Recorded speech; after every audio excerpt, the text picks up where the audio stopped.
Protests have erupted in northern China over a new education policy that replaces Mongolian as a medium of instruction with Mandarin. The Inner Mongolia Autonomous Region borders Mongolia and Russia. Ethnic Mongolians comprise about 17% of its 25 million residents. On Monday, before the start of the new academic year, the local government announced schools would have to use new textbooks in Mandarin. The changes extend to 3 subjects: literature, politics and morality, and history, that will gradually be taught in Mandarin instead of Mongolian. The changes are applicable in schools where Mongolian is the principal language of instruction.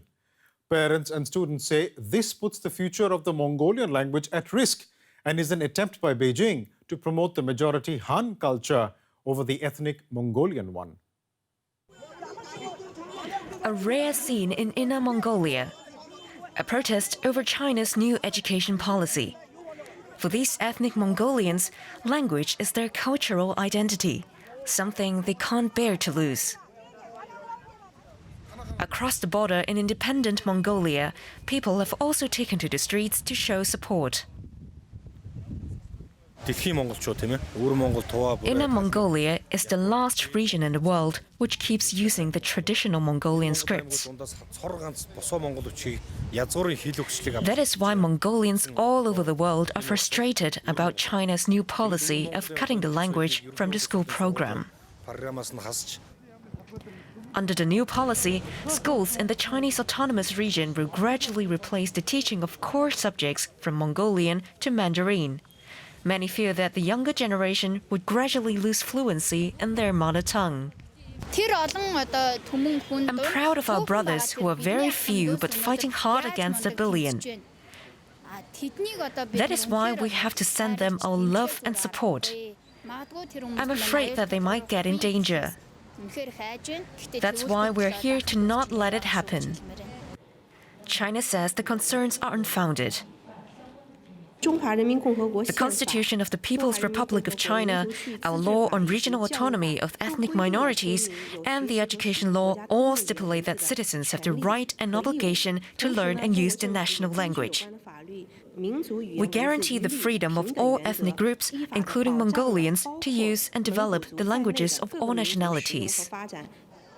An assurance that could be a hard sell for a minority determined to protect its cultural traditions.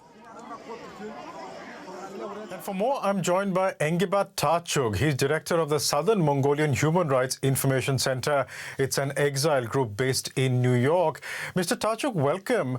What does the Chinese government want to achieve with this new education policy? So what the Chinese government is trying to achieve is a total eradication of Mongolian language, culture, and identity. The so-called bilingual education is, in fact, a monolingual education where all the subject will be taught in Chinese, and the Mongolian will be taught as a foreign language. So the official documents issued by the Inner Mongolia Autonomous Region Department of Education have already laid out the 3-year plan to replace Mongolian entirely with the Chinese, and the Mongolian language will no longer be the medium of education. And the document also said that by 2022, everything will be taught in Chinese. But if it's about propagating the Mongolian language, it is not being entirely banned. It will still be taught as a language. Are you not satisfied with that?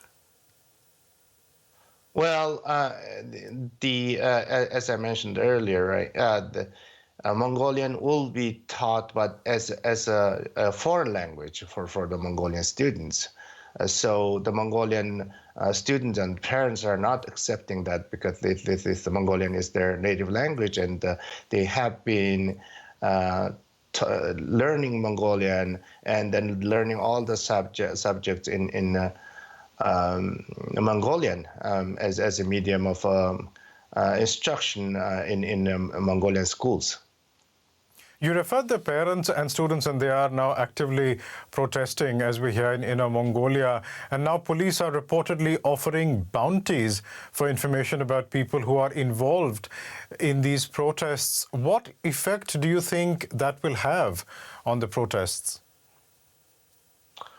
Well, yes, the many different areas, in many different areas, the public security bureaus are starting to post the post asking people to report about the suspects who were involved in what is the authorities called involved in picking quarrels and provoking troubles.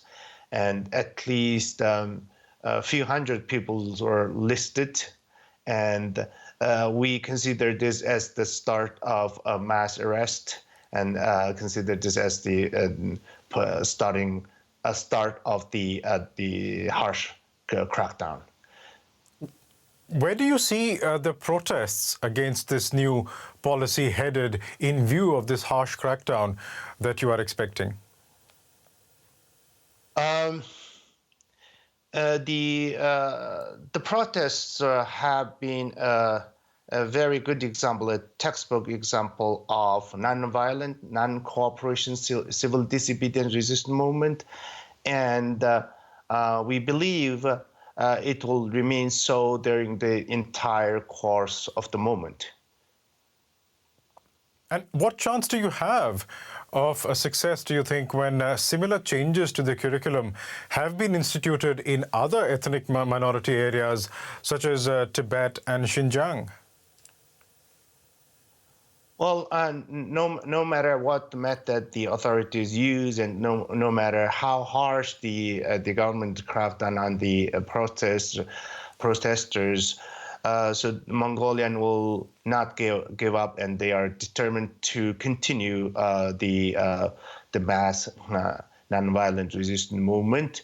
And so we believe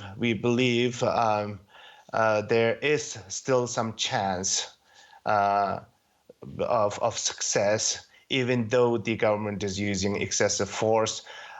Even if there is some possibility that the government will crack down on the protests entirely for this time, but we Mongolians will continue to resist through widespread non-cooperation and civil disobedience in the years to come. We'll have to leave it there for the time being. Engebat Tachong, Director of the Southern Mongolian Human Rights Information Center, thank you so much for speaking to us. Thank you for having me.